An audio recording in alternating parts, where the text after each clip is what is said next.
আমাদের আজকের গল্পটি প্রাপ্তবয়স্ক তথা প্রাপ্ত মনস্কদের জন্য। আমাদের শ্রোতাদের উদ্দেশ্যে জানাই, ভেল অফ টেলসের প্রায় সমস্ত গল্পেই আমরা 3D বাইনরাল অডিও ব্যবহার করে থাকি। সেই 3D আবহ সঠিকভাবে উপভোগ করার জন্য অবশ্যই হেডফোন বা ইয়ারফোন ব্যবহার করুন।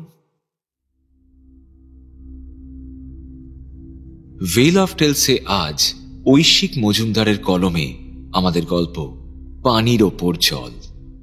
গল্পের পরিচালনা, প্রোডাকশন ও সাউন্ড ডিজাইন আমি শীর্ষেন্দু ভৌমিক, সহ পরিচালনা এবং সহযোগিতায় Swagata Saha Bhowmik, poster design divine comedy. প্রসঙ্গত বলে রাখি, আমরা লেখক ঐশিক মজুমদারের আরও দুটি গল্প ইতিপূর্বে আমাদের চ্যানেলে উপস্থাপনা করেছি। যদি গল্প দুটি আপনি না শুনে থাকেন তাহলে অবশ্যই শুনে নেবেন। গল্প দুটির লিংক ডেসক্রিপশনে দেওয়া রইল। তাহলে শুনতে থাকুন আমাদের আজকের গল্প পানির ওপর জল।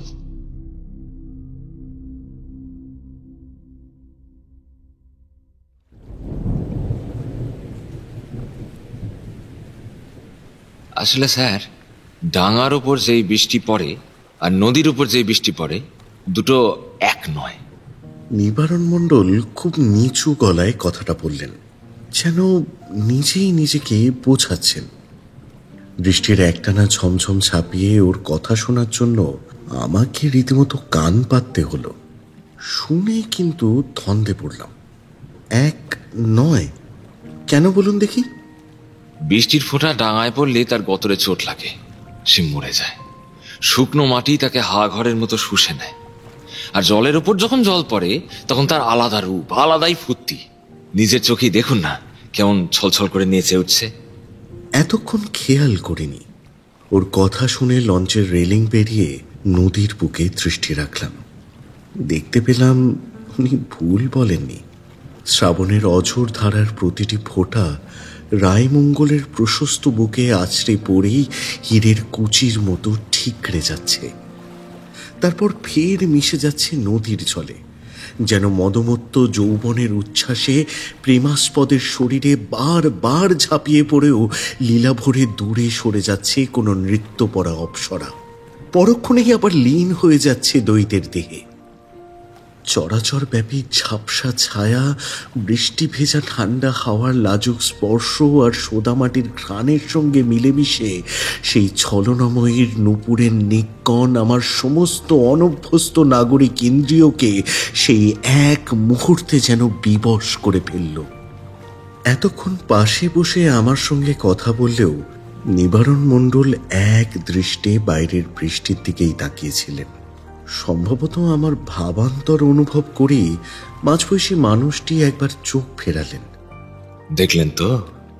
তীক্ষ্ণ দৃষ্টিতে আমার মুখের দিকে খানিকক্ষণ তাকিয়ে থেকে আবার নিচু গলায় উনি বললেন, এই জন্যেই নদীর উপর ঝেঁপে বৃষ্টি এলে আমরা তাকে বিশ্বাস করি না। সে যা যা দেখায় তার সবকিছু সত্যি নাও হতে পারে। বাদাবনের মানুষ আমরা জানি। এই অদ্ভুত কথায় মুগ্ধতার রেশটা কেটে গেল। একটা গল্পের গন্ধ পেয়ে ঘনিয়ে বসলাম আমি। তা তেমন কোনো অভিজ্ঞতা হয়েছে নাকি আপনার? কোনোদিন এমন কিছু কি দেখেছেন যা সত্যি নয়? নিবারণ চট করে উত্তর দিলেন না। আবার অন্যমনস্কভাবে নদীর দিকে তাকিয়ে থাকতে থাকতে খানিক পরে ওর ঠোঁট নড়ে উঠল। দেখেছি। কথাটা অনেকটাই আন্দাজ করে নিতে হলো আমায়। সাগ্রহে আবদারি করলাম, একেবারে বাচ্চা ছেলের মতো। বলুন না, কি হয়েছিল? মুখ খুলতে গিয়েও ভদ্রলোক হঠাৎ ঘড়ির দিকে তাকালেন, তারপর ব্যস্ত হয়ে উঠে পড়লেন। এখন নয়, পরে বলবো। আপনাদের লাঞ্চের সময় হয়ে এলো, রান্নার তদারক করতে হবে।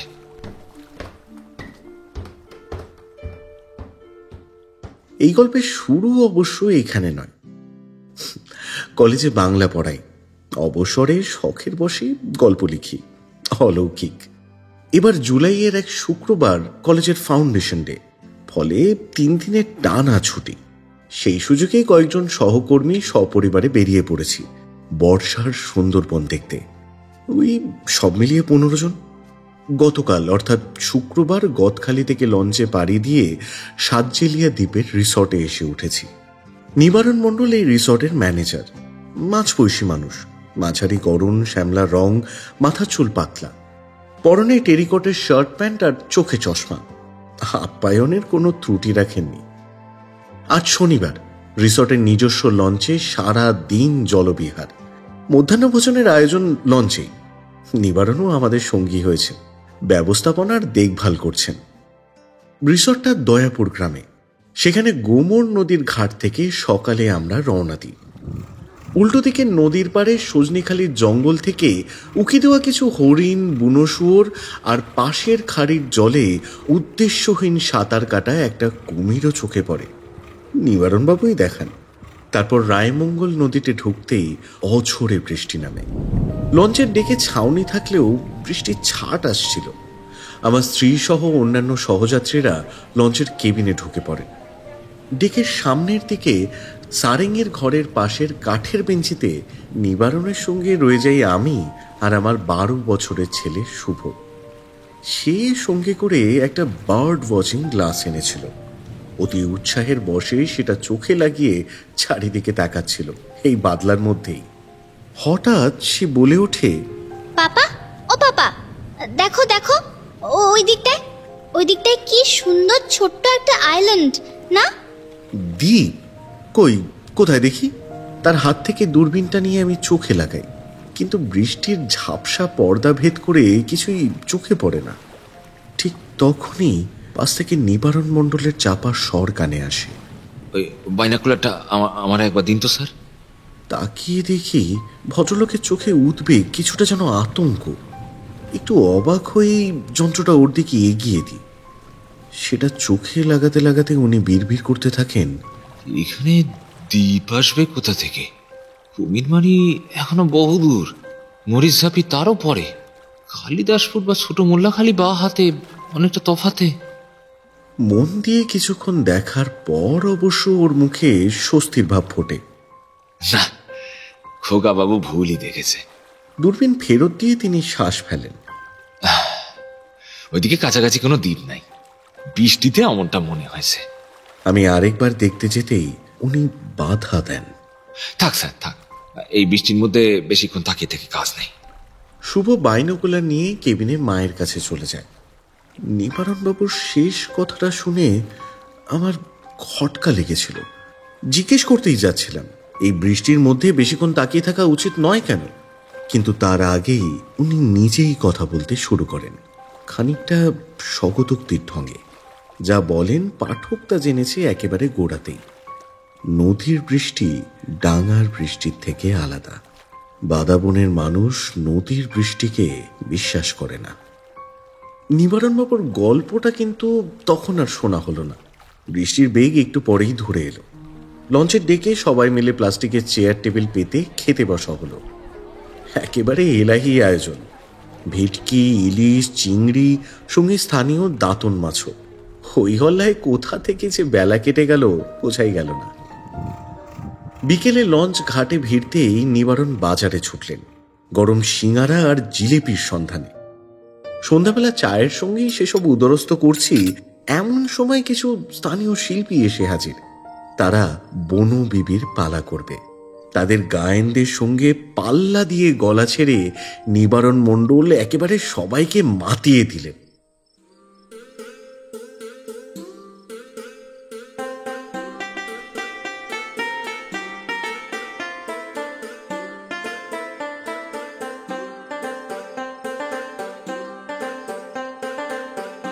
বাদাবনে বসত আমার, জলের বুকেই ঘুরি, সুন্দরী লবণ রে আমার, তোর পরশেই মরি।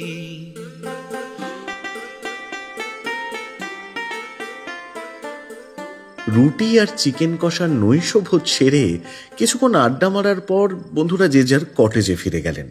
শুভ আর তার মাও ঘরে ঢুকে শুয়ে পড়ল। আমি বারান্দায় বসে রইলাম। কিসের জন্য জানি না। রাত 10টাতেই সাতজেলিয়া যেন নিঝুম পুরী। সামনে একটু দূরে গোমর নদীর বাঁধ। অনেক আগেই সেখানে লোক চলাচলের পালা সাঙ্গ হয়েছে। নিকষ অন্ধকারে ঘাটের কাছটায় একটি মাত্র আলো টিমটিম করে চলছে তখন। মেঘ কেটে গিয়ে পরিষ্কার আকাশে এখন অজস্র নক্ষত্রের চুমকি। অমাবস্যা কাছে, তাই চাঁদের দেখা নেই। নদীর ওপারে সজনেখালির জঙ্গল। অন্ধকারের ভেতরে সে এক গাঢ়তর অন্ধকার। নিবারণ মণ্ডল অন্ধকারে কখন যেন নিঃসারে পেছনে এসে দাঁড়িয়েছেন। আমি অবাক হলাম না, যেন ওর জন্যই অপেক্ষা করছিলাম। একটা চেয়ার এগিয়ে দিয়ে বললাম, বসুন। উনি বসলেন। তারপর নদীর গায়ে গা ছুঁয়ে আসা জলো বাতাস কেটে আড়ম্বরহীন সরল ভাষায় সহজ গতিতে ওর গল্প এগিয়ে চলল। আমার বাবা প্রথমবার যখন আমাকে ডিঙিতে নিয়ে যায় তখন আমার বয়স 12 কি 13। আমাদের আদি বাড়ি ছিল এখান থেকে একটু দূরে, কুমিরমারির দ্বীপে। সেখানকার কিছু মানুষ চাষবাস করে বটে, তবে অধিকাংশেরই দিন চলে মাছ ধরে। এই জেলেদের আবার দুই ভাগ। একদল ট্রলারে করে কাজ করে, তারা গভীর সমুদ্রে গিয়ে বড় জাল ফেলে, তাদের ধরা মাছ বড় বড় ঘাটে পাইকাররা কিনে নেয়। আর একদল জেলে ছোট ছোট ডিঙি নৌকায় 2-3 জন মিলে সারাদিন এই নদীতে খাড়িতে ঘুরে বেড়ায়, কখনো কখনো খালিতে নোঙর ফেলে রাত কাটায়। তাদের হাতিয়ার ছোট জাল, লম্বা সুতোয় পরপর বাঁধা বড়শি। আগে সেসব নৌকা ছিল 2 দাঁড়ি 1 হালি। আমাদের ছোটবেলা থেকেই ইঞ্জিন বসানো শুরু হয়, তো নিজেদের ধরা মাছের কিছুটা রেখে দিয়ে বাকিটা তারা ওই সাতজেলিয়ার বাজারে এনে বিক্রি করে। আমার বাবা ছিল এই 2য় শ্রেণীর জেলে, তবে তাদের মধ্যেই একটু একটু ভালো অবস্থার আর কি। নিজের মোটর বসানো নৌকো ছিল তার, গায়ে বড় বড় হরফে নাম লেখা ছিল কমলা। আমাদের একটা একতলা বাড়িও ছিল, জানেন তো, 2টো ঘর, পাকা দেওয়াল, টিনের চাল। বাবার ইচ্ছে ছিল না যে আমি তার পেশায় যাই, চাইতো আমি লেখাপড়া শিখে জীবনে বড় হব। তাই কষ্ট করে হলেও আমাকে এই সাতজেলিয়ার দাসপাড়াতে ওই সরকারি যে হায়ার সেকেন্ডারি স্কুল আছে ওখানে পাঠাতো। সকালবেলা ভাত খেয়েই ফেরিতে উঠে বসতাম, আর ফিরতে ফিরতে বিকেল গড়িয়ে যেত। তা যে কথা বলছিলাম, তখন আমার বয়স 12 কি 13। স্কুলে গরমের ছুটি চলছে। বাবা একদিন আমারে ডাকলো, বলল, কাল আমার সঙ্গে ডিঙিতে যাবি, চল। তোরে মাছ ধরে খেতে হবে না বাপধন, তবু বাপ পিতে মোর বিদ্যেটা একটু শিখে রাখা দরকার কিনা, চল। ভাগ্যিস নিয়ে গেছিল, কারণ পরে তো আমারে ওই কাজে ঢুকতে হয়। তবে সে অনেক পরের কথা। সেদিন আবার আমাদের বাড়িতে সত্যনারায়ণের পুজো ছিল। আশেপাশের বাড়িতে সব সিন্নি প্রসাদ গেল। পরদিন সকালে আর্নিং পুজোর পর আমাদের ডিঙি ছাড়লো। সবার হইল গিয়ে 3 জন, আমার বাবা, আমি আর বুড়ো ইদ্রিস আলী। ইদ্রিস চাচা বাবার নৌকোয় কাজ করত। আচ্ছা, এই সত্যনারায়ণ তো বুঝলাম, কিন্তু আহ্নিক পুজোটা কি বস্তু? নৌকোর মাথাকে বলে আহ্নিক। বেরোনোর আগে ডাবের জলে ধুয়ে ধূপ জ্বালিয়ে তার পূজা হয়। ওই দেখুন না, এই যে এই লঞ্চের সামনের দিকেও দেখেন, ওই দেখেন কয়েকটা ধূপকাঠি গোজা আছে, দেখছেন? তাকে দেখলাম, সত্যি তাই। প্রশ্ন করলাম, তারপর বাধা বোন আমার মন ভোলালো। বাবা আর ইদ্রিস চাচার কাছে সারাদিন ধরে শিখলাম কিভাবে ছোট মাছ কুচিয়ে বড়শিতে গেঁথে টোপ তৈরি করতে হয়, লম্বা সুতোয় সেই সব বড়শি বেঁধে খালি বোতল দিয়ে কিভাবে সুতোটাকে ভাসিয়ে রাখতে হয়, জোয়ারের সময় কোন দিকে গেলে বেশি মাছ পাওয়া যায়, আর খাড়িতে নোঙর ফেললে নৌকো পাড় থেকে ঠিক কতটা দূরে নোঙর ফেলতে হয়। দুপুরবেলা নৌকাতেই কেরোসিন স্টোভ জেলে ইদ্রিস চাচা রান্না চাপালো।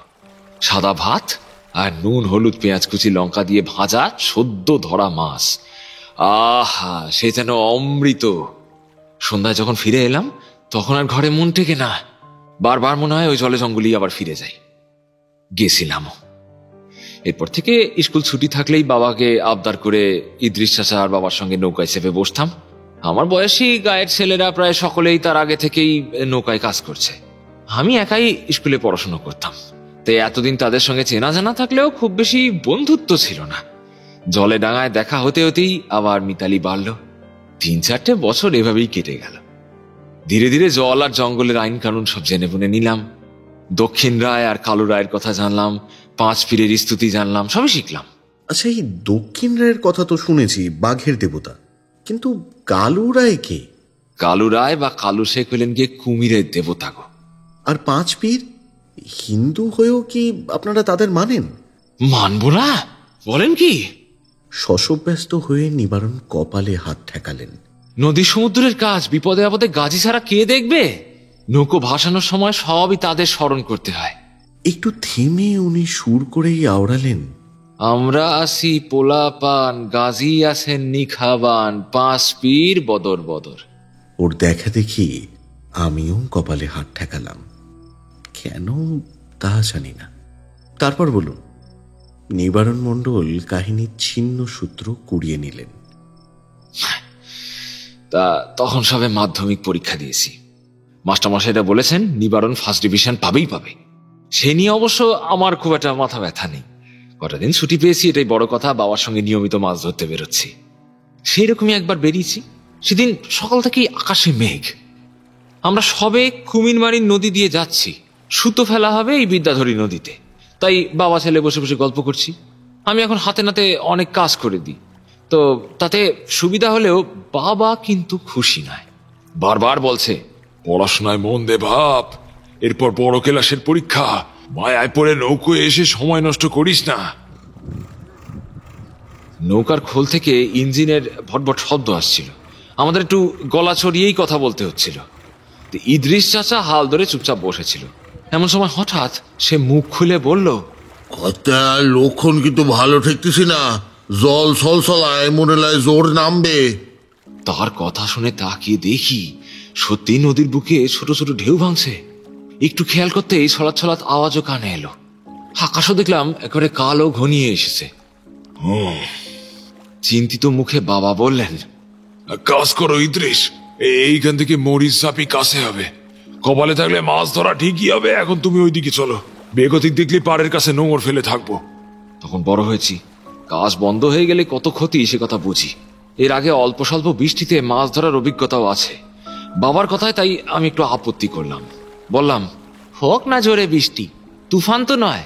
আমি আসি, খোলে জল জমলে ঠিক সেচে ফেলে দেবো। কাজ বন্ধ থাকবে কেন? ইদ্রিস চাচা বলল, কয়টা খোকা বাবুরে বোঝান। বাবা আমায় বলল, জোরে বৃষ্টি নামলে নদীর উপর থাকতে নেই।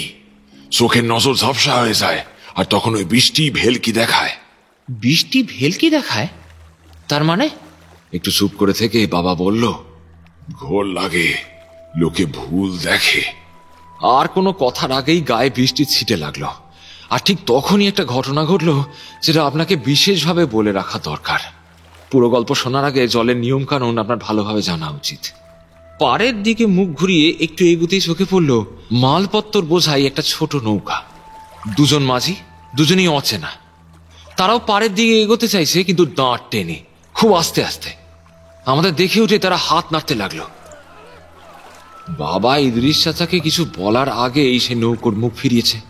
একটু পরেই আমরা তাদের পাশে গিয়ে পৌঁছলাম। জানা গেল তারা আনাজের ব্যাপারী। হ্যামিল্টন দ্বীপ থেকে আনাজের বোঝা নিয়ে সাতজেলিয়ার বুধের হাটে যাচ্ছিল। মাঝপথে ইঞ্জিন বিগড়ে গিয়ে একেবারে বেকায়দায় পড়ে গেছে। এদিকে জোর বৃষ্টি আসছে।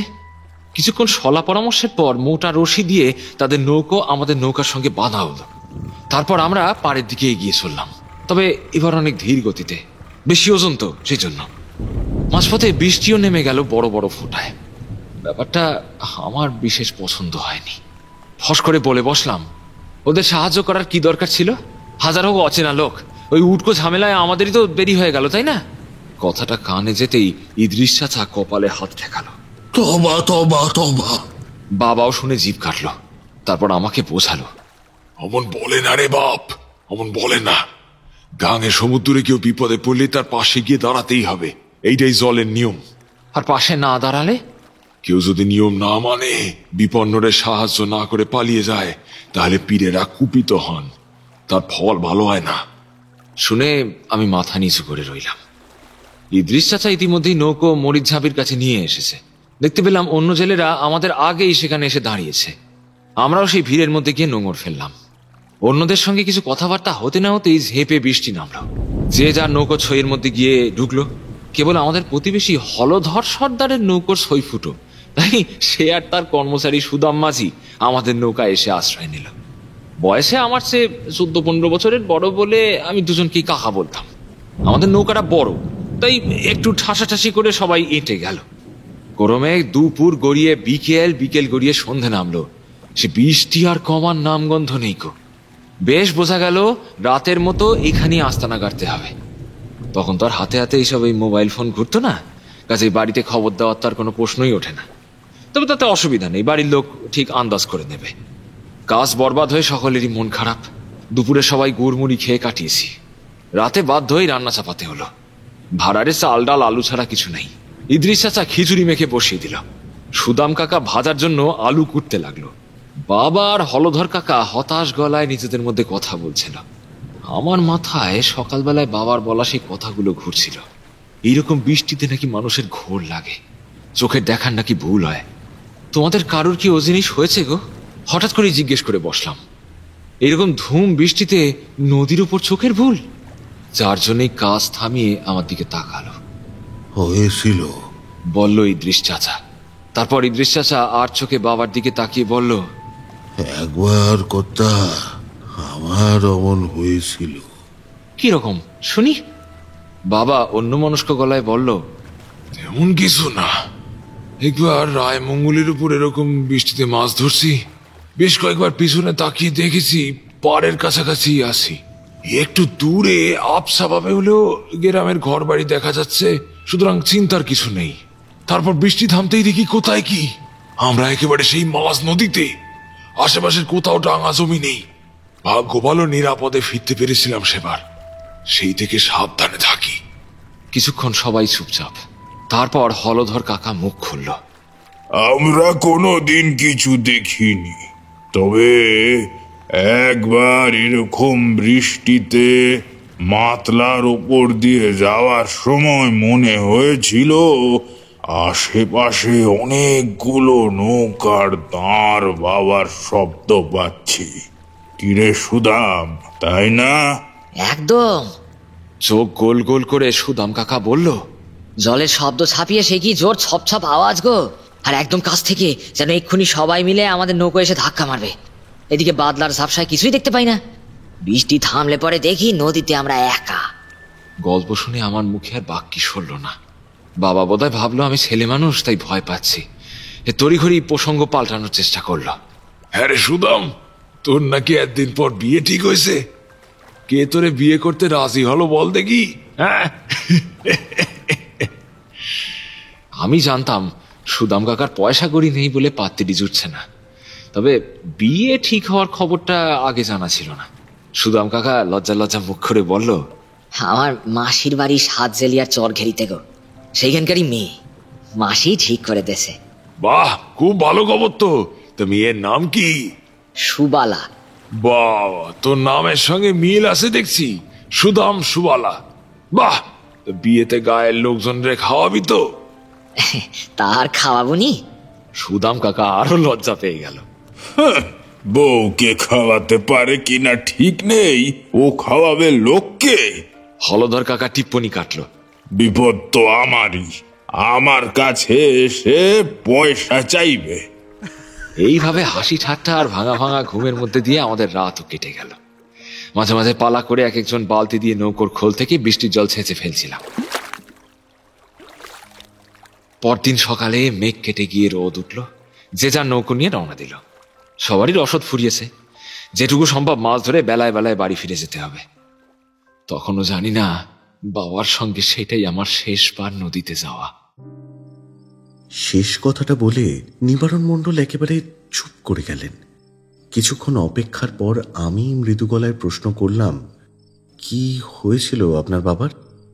অনেকটা দেরিতে জবাব এলো, সন্ন্যাস রোগ গো বাবু, যাকে বলে স্ট্রোক। আমার মাধ্যমিকের রেজাল্ট বেরোনোর পরে সাতজেলিয়ার হেলথ সেন্টারে নিয়ে যাওয়া হয়, তারপর ক্যানিং এর বড় হাসপাতালে। লাভ কিছু হয়নি, বাবা বাঁচেনি। এবার আমিও চুপ করেই রইলাম। দীর্ঘ বিরতির পর নিবারণ নিজেই আবার গল্প শুরু করলেন। বাড়িতে আর পুরুষ মানুষ নেই, তাই সংসারের দায়িত্ব আমারই নিতে হলো। ক্লাস 11-এ ভর্তি হয়েও স্কুল ছেড়ে দিলাম, দিতে বাধ্য হলাম। মাস্টার মশাইরা খুব দুঃখ পেয়েছিলেন। আরো দুঃখ পেয়েছিল আমার মা। প্রথম যেদিন বাবার সঙ্গে নৌকো নিয়ে বেরোই, সেদিন পুজো দিতে দিতে কেঁদে ফেলেছিল। এই বিশ্বাসা সঙ্গে না থাকলে হয়তো সেদিন আমার যেতেও দিত না। কি আর করা যাবে, জীবন তো এরকমই। তবে সত্যি কথা বলতে কি, ততদিনে আমি কাজ অনেকটা শিখে গেছি। আর বুড়ো ইদ্রিস চাচা তো ছিলই। দেখতে দেখতে জীবন একটা ছন্দে পড়ে গেল। সকালবেলায় ভাত খেয়ে বেরোতাম, সারাদিন রায়মঙ্গল বা বিদ্যাধরী নদীতে মাছ ধরতাম। নদীতেই অন্যান্য ডিঙির সঙ্গে দেখা সাক্ষাৎ হতো। বিকেলে সাতজেলিয়ার হাটে দোকানদারদেরকে সেই মাছ বিক্রি করতাম। তারপর আমার বয়সী কিছু ছেলে, রতন, শিবেন, ইদ্রিস চাচা ছোট ছেলে শরীফুল, এসব চা তেলে ভাজা খাইতে খেতে আড্ডা মারতাম। ওরা কখনো কখনো একটু আধটু অন্য জিনিসও খেত, তবে সে আসলে আমি থাকতাম না। সন্ধ্যা নামলেই আবার নৌকায় উঠে কুমিরমারিতে ফিরে আসতাম। তাতে ওরা আমাকে ভালো ছেলে বলে ঠাট্টা করত। তবে নৌকোর মালিক আর পেটে কিছুটা বিদ্যে আছে, তাই বেশি ঘাঁটাতো না।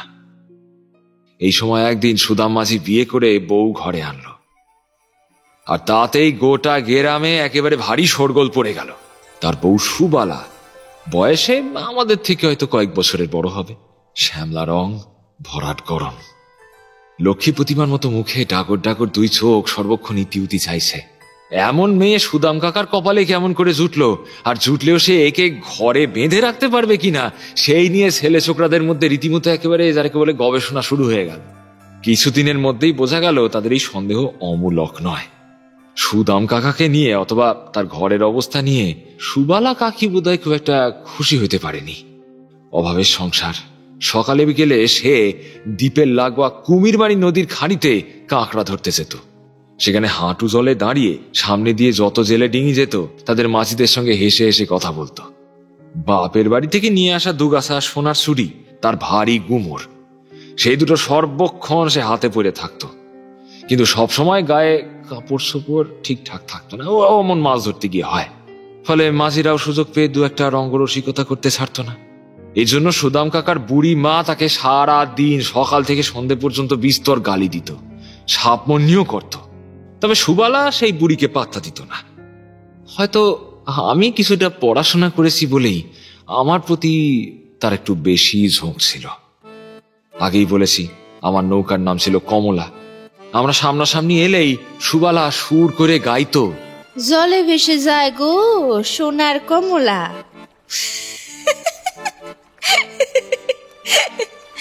কখনো বা ডাক দিয়ে বলতো, কোথায় যাও বাপ, হেঁটে আসো না। সম্পর্কে কাকি হয়, তাই আমি কোনোদিন তাকে নিয়ে খারাপ কিছু ভাবতাম না। সহজ গলায় বলতাম, কাজ আছে গো কাকি, পরে আসবো। সেই শুনে সে একেবারে খিলখিল করে হেসে গড়িয়ে পড়ত।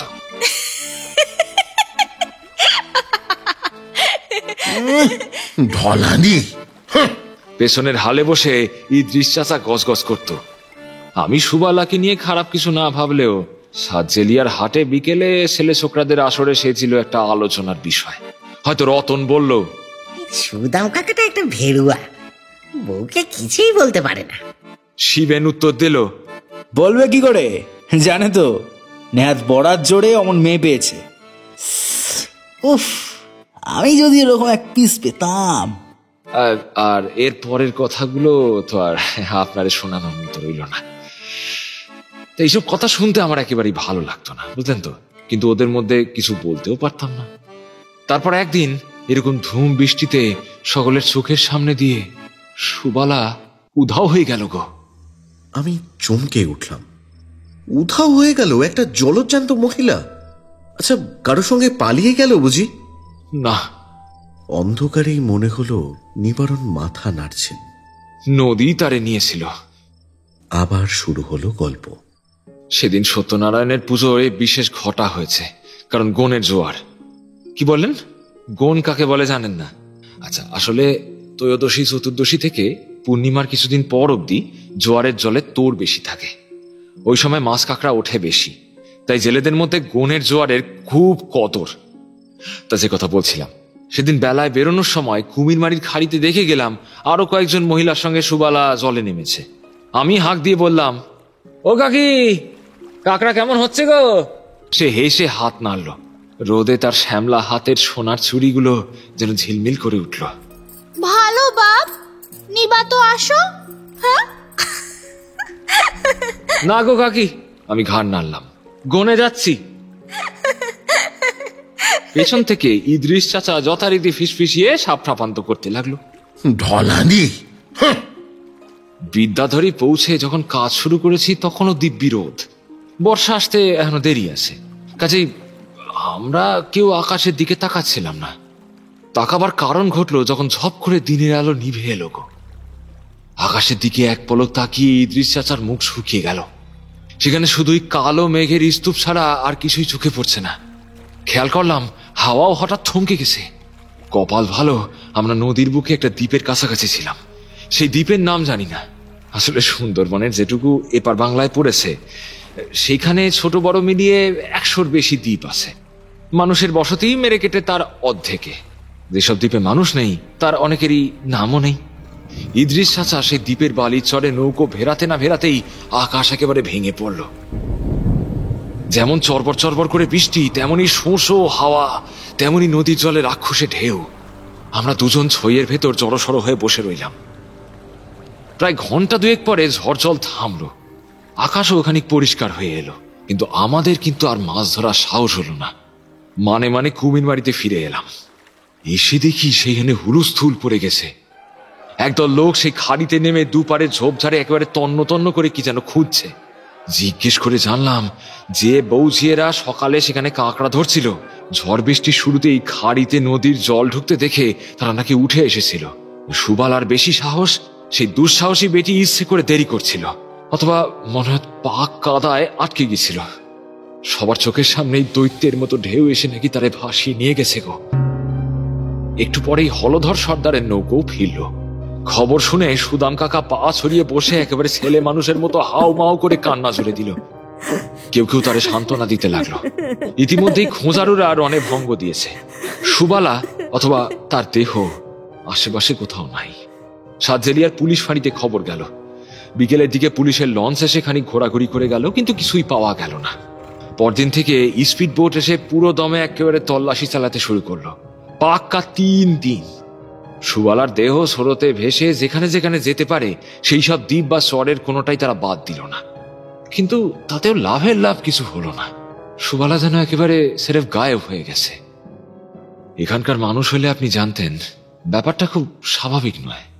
নদী একবার যারে নেয় সচরাচর তারে ফিরিয়েও দেয়, জীবিত কি মৃত। ডুবে মরলে দেহ একদিন পরেই ভেসে ওঠে, তারপর নদীর স্রোতের সঙ্গে গিয়ে কোনো দ্বীপে বা চড়ায় আটকে যায়। সাগরে চলে যাবে এমনটা সচরাচর হয় না। সবাই অনুমান করলো সুবালার শরীর নদীর নিচের শ্যাওলা বা ঝাঁঝিতে কোথাও আটকে আছে। কয়েকদিন এ নিয়ে জোর জল্পনা কল্পনা চলল। কিন্তু জীবন তো থেমে থাকে না স্যার। ধীরে ধীরে আবার সবাই কাজে বেরোতে লাগলাম। এমনকি যে সুদাম কাকা নাওয়া খাওয়া ভুলে ঘরের মধ্যে আসারি পিসারি করছিল সে পর্যন্ত একদিন কাজে বেরোলো।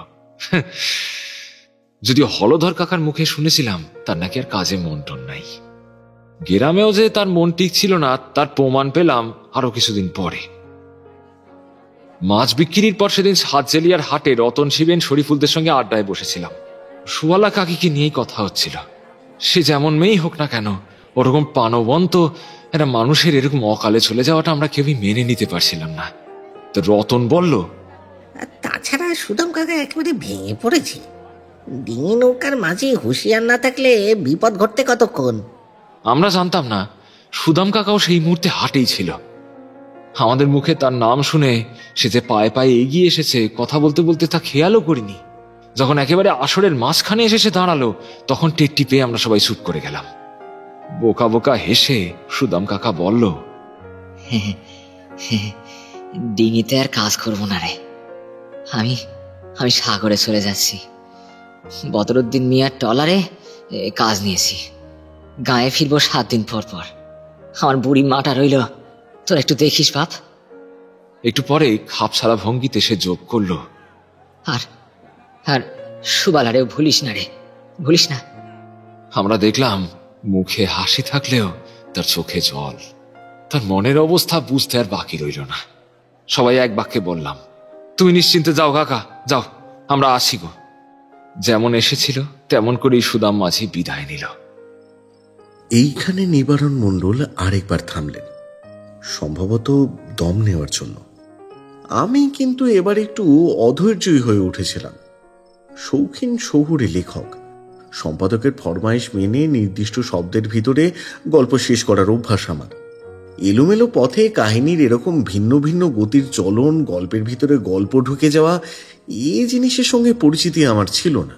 ফস করে বলে বসলাম, সুবলার মৃত্যু, সুদামের বিভাগী হয়ে যাওয়া সবটাই খুব দুঃখজনক, কিন্তু কিন্তু নিবারণবাবু, এগুলো তো অলৌকিক কিছু নয়। আমি তো ভাবলাম বৃষ্টির মধ্যে বোধহয় কোনো ভৌতিক ঘটনা। ভূত? এই কথার ফল হলো অদ্ভুত। অন্ধকারেই মনে হলো উনি আমার দিকে একটু ঝুঁকে পড়েছেন। এবার ফিসফিস করে বললেন, ভূত তো দেখলো আমাদের ওই শিবেন, মানে শিবেন কয়াল, এর কিছুদিন পরেই। আমি চমকে উঠলাম। তাই নাকি? কিভাবে? শিবেন মাছ ধরতে যেত তার কাকা কালীপদ কয়ালের সঙ্গে। মাস দুয়েক পরে ভরা বর্ষায় একদিন মাঝ নদীতে এসে প্রচন্ড ভয় পেয়ে গেল।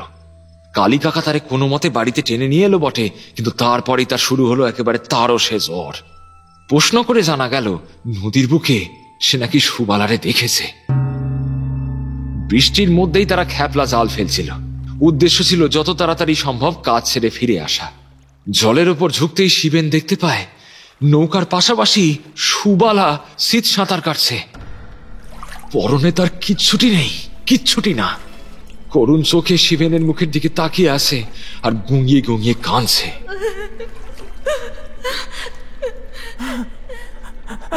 শিবেন ভয় পেয়ে চিৎকার করে উঠতেই সেই পেরেত মূর্তি মিলিয়ে যায়।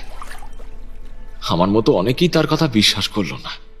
সাগর থেকে অনেক সময় নদীর মধ্যে শুশুক ঢুকে পড়ে। আমাদের মনে হলো যে শিবেন তেমনি কোনো শুশুক দেখেছে, তার আওয়াজও শুনেছে, আর বৃষ্টির মধ্যে মনের ভুলে সুবালা বলে ভেবেছে। বয়স্ক বিশ্বাসী মানুষরা আবার বলল দেহের সৎকার হয়নি বলে সুবালার অতিরিক্ত আত্মা নাকি জলের মধ্যে ভেসে বেড়াচ্ছে, এটা সস্তায়ন করা নাকি দরকার। তবে গরিবের পাড়ায় কথাবার্তাই সার, সস্তায়নের উদ্যোগ কেউ নিল না। বিষয়খানার কোনো মীমাংসা হইল না, জানেন তো। শিবেন অবশ্য আর নদীতে ফিরল না। সুস্থ হয়ে ওঠার পর সে গোসাবায় দিনমজুরি খাটতে চলে গেল। তাতে বুড়ো ইদ্রিস আলী খুশি হলো, কারণ শিবেনের জায়গায় কালীপদ কয়ালের নৌকায় ঠাঁই পেল তার মেয়ের ঘরের নাতি 17 বছরের রফিক। আরও একবার গল্পের বিরতি, এবং আরও একবার আমি প্রশ্ন না করে থাকতে পারলাম না। কিন্তু আপনি যে বলেছিলেন আপনি নিজেও কিছু দেখেছেন। আসছি স্যার, আসছি, সেই কথাতেই আসছি। নিবারণ বোধহয় গলার ভিতরেই একটু হাসলেন। নিকষ অন্ধকারে সেই চাপা অদ্ভুত আওয়াজে আমার গায়ে কাঁটা দিয়ে উঠল। আরো 1-1.5 মাস পরের কথা। তখন বর্ষা একেবারে শেষের মুখে, মাঝে মাঝে শুধু হালকা বৃষ্টি হচ্ছে। সেদিনও ওরকম ঝিরঝিরে বৃষ্টিতেই আমরা বেরিয়েছি। শিবেনের ভূত দেখার গল্প ততদিনে আমরা ভুলতে বসছি। তবুও সেই খাঁড়ির পাশ দিয়ে যাওয়ার সময় কেন জানি না সুবালার কথা আমার মনে পড়ে গেল। আমি জিজ্ঞেস করলাম, আচ্ছা ইদ্রিস চাচা, সুবালা কাকিরে তো আর পাওয়া গেল না, তোমার কি মনে হয় গো, সে জলের নিচে কোথাও আটকে আছে?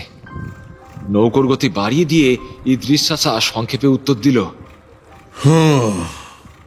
কি মনে করে? আমি আবার প্রশ্ন করলাম, এখন তার কি অবস্থা বলতে পারো? ইদ্রিস চাচা এবার একটু থমকে গেল, তারপর থতিয়ে থতিয়ে জবাব দিল। মনে হলো সঠিক জানা না থাকায় আন্দাজে ঢিল ছুটছে।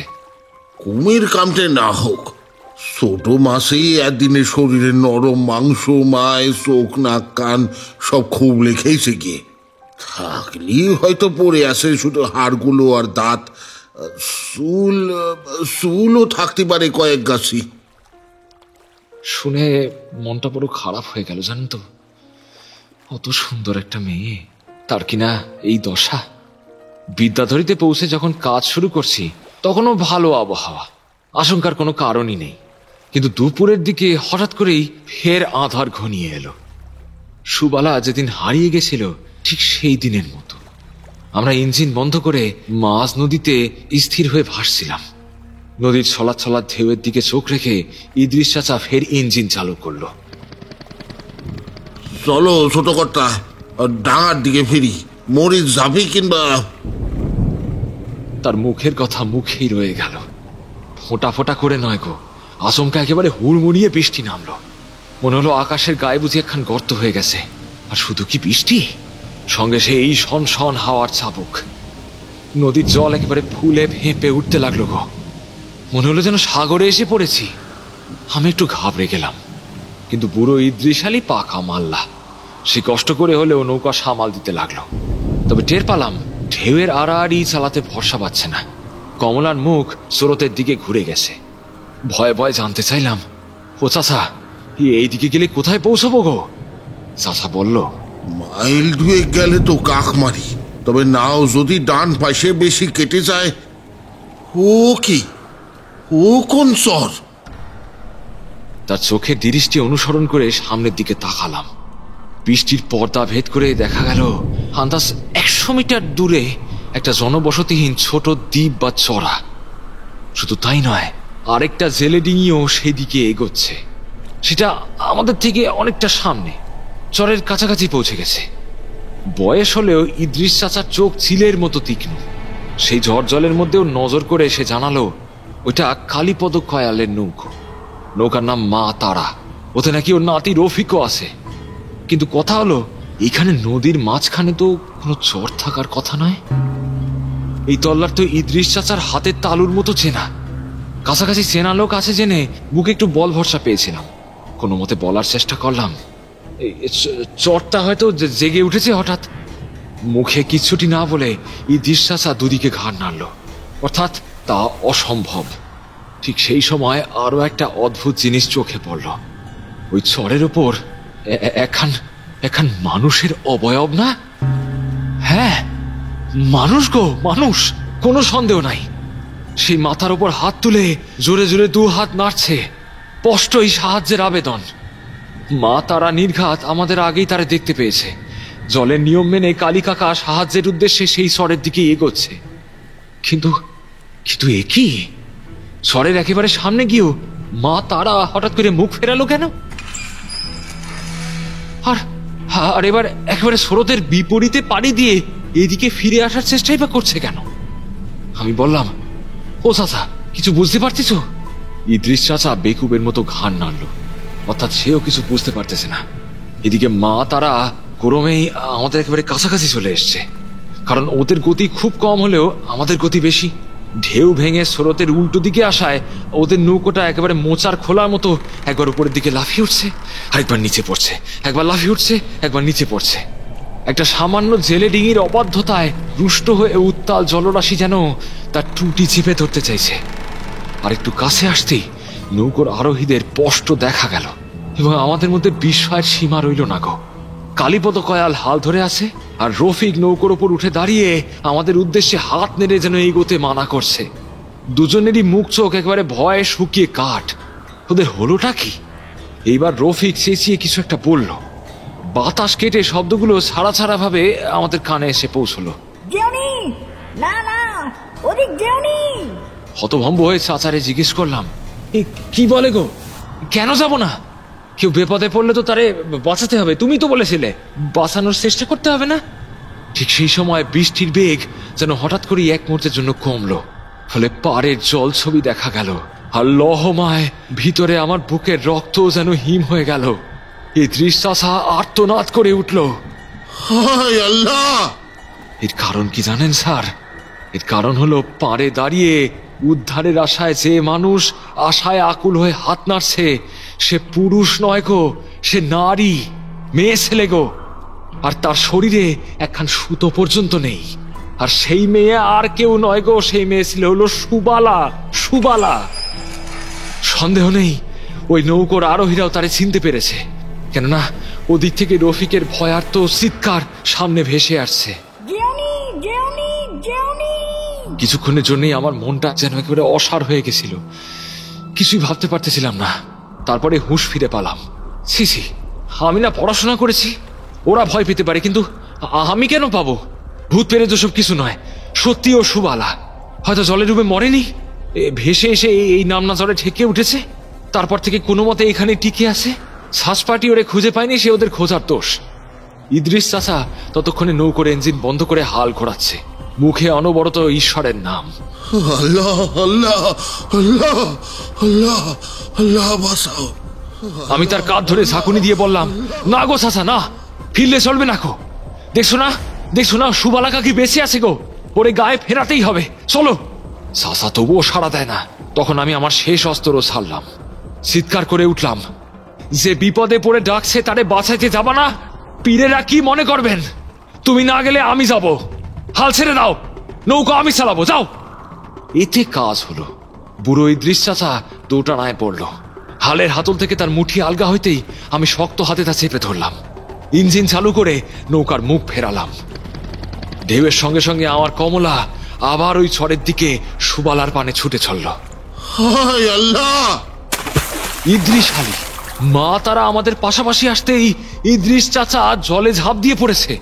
সাঁতার কেটে সর্বনাশা ঢেউ পেরিয়ে সে ওই নৌকায় পৌঁছানোর চেষ্টা করছে, আর সে কোনো মতে পৌঁছেও গেল। আর চোখে দেখলাম রফিক হাত বাড়িয়ে তার দাদুরে জল থেকে টেনে তুলছে। কালী কাকা তখনও মাথা নেড়ে হাত নেড়ে আমাকে আর এগোতে নিষেধ করছে।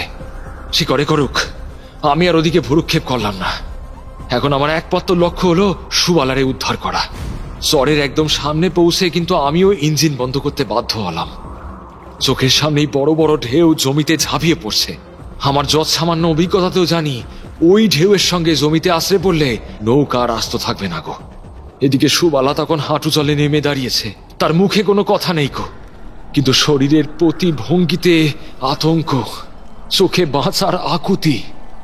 এই অবস্থাতেও একটা জিনিস দেখে আমি অবাক হলাম, গায়ের কাপড় ভেসে গেলেও তার দু হাতে সেই দু গাছে সোনার ছুরি এখনো আছে। হঠাৎ মাথায় একখানা বুদ্ধি খেলে গেল আমার। নৌকোর খোলে গুটিয়ে রাখা লম্বা রশি তুলে নিয়ে তার এক প্রান্ত সুবালার দিকে ছুড়ে দিলাম। চেঁচিয়ে বললাম, আমি আর কাছে যেতে পারছি না গো কাকি, তুমি জলে নেমে দড়িতে চেপে ধরো, আমি তোমার টেনে নিচ্ছি। দেখলাম সুবালা বুঝেছে। জলে ঝাঁপ দিয়ে সে রশির পেরান্ত দু হাতে আঁকড়ে ধরেছে। রশি ধরে ধরেই বোটের কাছে আসতে চাইছে। এবার আমি ইঞ্জিন চালু করে পেরানপণে বোটের মুখ ঘোরানোর চেষ্টা করতে লাগলাম। অন্তত চটটুকু পেরিয়ে যেতেই হবে। অনেক কসরত করে স্রোতের সঙ্গে তেরছাভাবে ধীরে ধীরে এগোতে লাগলাম আমি। সুবালা ততক্ষণে দড়ি ধরে নৌকোর একেবারে পাশে চলে এসেছে। এবার শুধু তার এই নৌকোয় তুলে নেবার পালা। এতক্ষণ আমার সত্যি ধারণা ছিল যে সুবালা জীবন্ত মানুষ, কিন্তু হাত বাড়িয়ে তার হাত চেপে ধরা মাত্র আমার মাথা থেকে পা অব্দি একেবারে খেপে উঠল গো। সেই স্পর্শ একেবারে মাছের মতোই পিচ্ছিল আর ঠান্ডা। কিভাবে যে তারে আমি নৌকোয় টেনে তুললাম আমি জানি না। উঠে এসে হামাগুড়ি দিয়ে নৌকার একেবারে সামনের দিকে চলে গেল, অর্থাৎ আমার একেবারে উল্টো দিকে।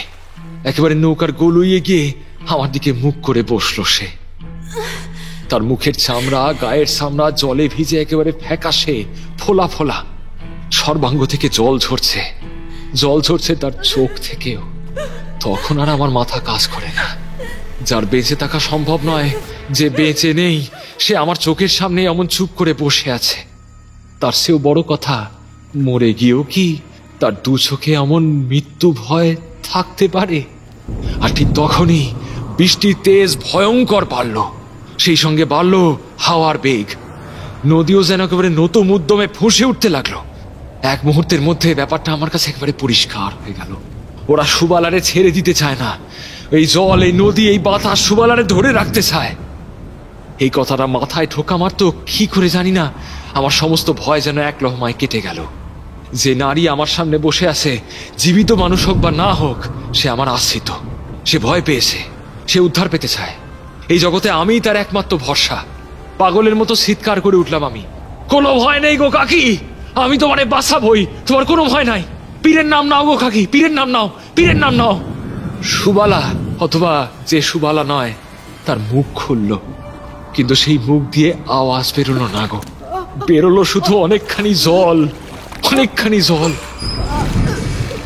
শ্যাওলা, ঝাঁঝি আর চুনো মাছ নিয়ে অনেকখানি জল।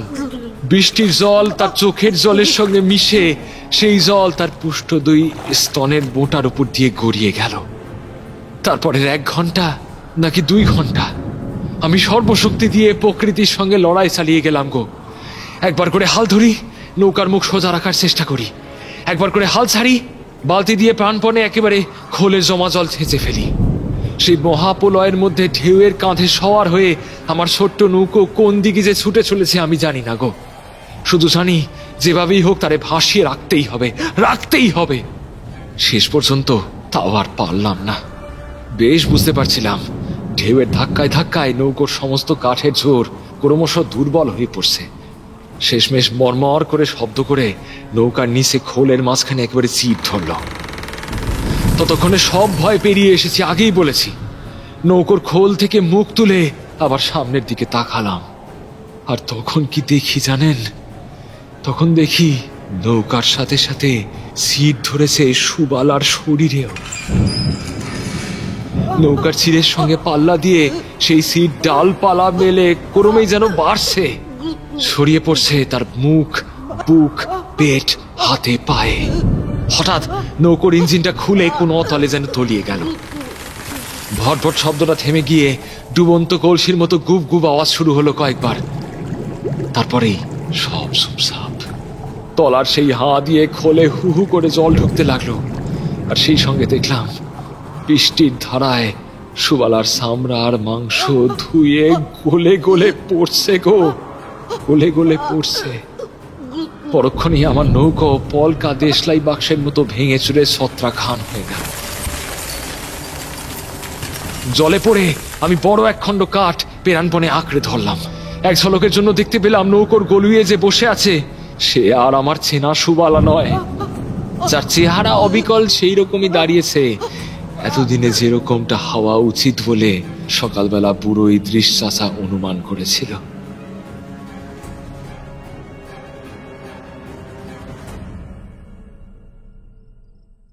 তারপর আর কিছু মনে নেই। যখন জ্ঞান ফিরল তখন আমি গোসাবার হাসপাতালে বেডে শুয়ে আছি। কি কি ঘটেছিল তা জেনেছি কিছু সিস্টারদের মুখে, আর কিছুটা মা আর প্রতিবেশীদের মুখ থেকে। আমি নিজে সবাইকেই বলেছিলাম ঝড় বৃষ্টিতে আমার নৌকা ডুবে গেছে। আসল ঘটনা কাউরে জানায়নি, কাউরে না। আমি নাকি অজ্ঞান অবস্থায় কাঞ্জিলালের ঘের নামে একটা জায়গায় পাড়ে এসে ঠেকেছিলাম। কমলা লেখা একটা কাঠের টুকরো নাকি 2 হাতে আঁকড়ে ধরা ছিল। স্থানীয় জেলেরা আমাকে উদ্ধার করে পুলিশে খবর দেয়। পুলিশ নৌকোর নামটা পেয়ে গিয়েছিল, কাজেই রেজিস্ট্রেশন খতিয়ে আমার পরিচয় জানতে পারে। কুমিরমারিতে আমার গায়ে এসেই তারা খবর দেয়। আরো আশ্চর্যের বিষয়, ডাঙায় আমার থেকে খানিক দূরেই সুবালার কঙ্কাল পড়েছিল। কঙ্কাল বলতে অবশ্য সমস্ত আলগা হাড় গো। মাথার খুলি আলাদা, বুকের খাঁচা আলাদা, হাতের পায়ের হাড় আলাদা, এইরকম আর কি। এতগুলো আলগা হাড় কিভাবে একসঙ্গে ভেসে এলো সেই রহস্যের সমাধান আজও হয়নি। 2 হাতের দুগাছি সোনার ছুরি কিন্তু তখনও অদ্ভুতভাবে আটকে ছিল। তা দেখে আমার গায়ের লোকেদের বুঝতে আর বাকি থাকেনি সে কি। পুলিশ তবুও তদন্তের জন্য হাড়গুলো সদরে পাঠায়। কয়েকবার হাসপাতালে এসে তারা আমাকে নানান কথা জিজ্ঞেস করেছিল। আমি তাদের আর কিছু বলিনি। ও হ্যাঁ, আরেকটা কথা, মা তারা নৌকো আর ডাঙায় ফিরতে পারেনি গো সেদিন। ইদ্রিস আলী, কালীপদ কয়াল আর রফিকের দেহ অনেক দূরে হ্যামিল্টন দ্বীপে পাওয়া যায়। স্রোতে ভেসে ওরা সেখানেই গিয়ে ঠেকেছিল। জলের নিয়ম কানুন বড় কড়া, সেই নিয়ম কেউ ভাঙলে পীরেরা তারে মাফ করেন না গো, মাফ করেন না। কথা শেষ করে নিবারণ মণ্ডল এবার হঠাৎ করে উঠে দাঁড়ালেন। আমি রুদ্ধশ্বাসে প্রশ্ন করলাম, তারপর? তার আর পর নাই স্যার, আমার গল্প এখানেই শেষ। নিবারণ আবার সেই অদ্ভুত হাসি হাসলেন। তবে আমার বন্ধু শিবেন কয়ালের মতোই আমিও আর জলে ফিরিনি। সাতজেলিয়ায় ট্যুরিস্টদের জন্য হোটেল রিসোর্ট তখন সদ্য খুলছে। পেটে কিছু বিদ্যে থাকায় সেখানে চাকরি জুটে গেল। মাকেও নিয়ে এলাম। সেই থেকে এই দ্বীপেই বাস, বিয়ে থা, সংসার সবই এখানে। যেমন এসেছিলেন তেমনই নিঃসারেই উনি চলে গেলেন। রিসোর্টের বাইরের ঘন অন্ধকারের দিকে তাকিয়ে আমি আরো কিছুক্ষণ বসে রইলাম। কাছের দূরের নানান দ্বীপ থেকে নানান পর্দায় ঝিঝি পোকার ডাক ভেসে আসছে। সেই অদ্ভুত ঐক্যতা নিয়েই কেবল নীরবতা ভঙ্গ করছে।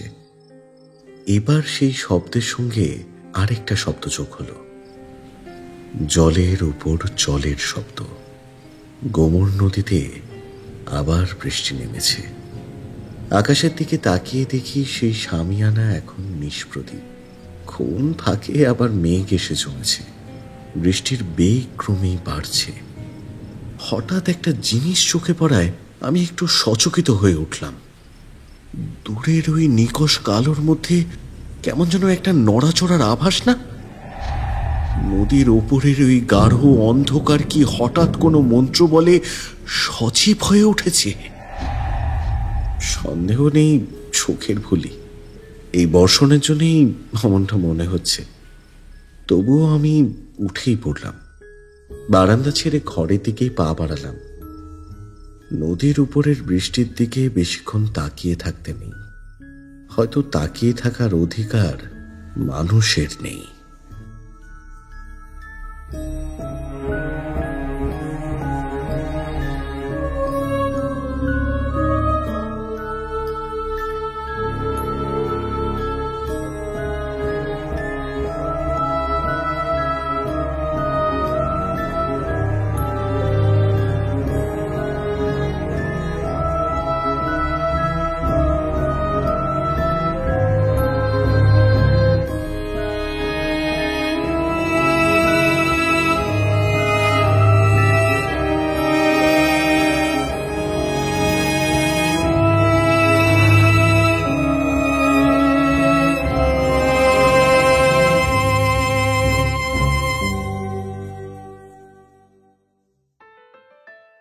শেষ হলো আমাদের আজকের গল্প পানির ওপর জল। গল্প রচনায় ঐশিক মজুমদার। গল্পের পরিচালনা, প্রোডাকশন ও সাউন্ড ডিজাইন আমি শীর্ষেন্দু ভৌমিক। সহ পরিচালনা এবং সহযোগিতায় Swagata Saha Bhowmik. Poster design divine comedy. গল্পকথক রতন এবং ইদ্রিস আলীর চরিত্রে শুভদীপ। নিবারণের বাবা এবং সুদামের চরিত্রে আমি শীর্ষেন্দু। হলধর, রফিক এবং শিবেনের চরিত্রে প্রভাকর এবং সুবালার চরিত্রে স্বাগতা। আমাদের আজকের উদ্যোগে আমরা পাশে পেয়েছি Bong story circle audio story channel থেকে শুভদীপ নাথ এবং হরতনের গোলাম অডিও স্টোরি চ্যানেল থেকে প্রভাকর কুণ্ডুকে। তাদের অসংখ্য ধন্যবাদ জানাই এই উদ্যোগে আমাদের পাশে থাকার জন্য। একই সঙ্গে আমরা আন্তরিক ধন্যবাদ জানাই লেখক শ্রী ঐশিক মজুমদারকে এই উদ্যোগে আমাদের পাশে থাকার জন্য। আমাদের আজকের গল্পটি আপনাদের কেমন লাগলো তা অবশ্যই আমাদের জানাতে ভুলবেন না। যদি গল্পটি আপনার ভালো লেগে থাকে তাহলে প্লিজ লাইক করুন, শেয়ার করুন। আর যদি আজ আপনি আমাদের এই চ্যানেলে প্রথমবার এসে থাকেন তাহলে প্লিজ সাবস্ক্রাইব করুন। আমরা খুব শীঘ্রই আবারও ফিরে আসব আমাদের পরবর্তী গল্প নিয়ে। ভালো থাকবেন।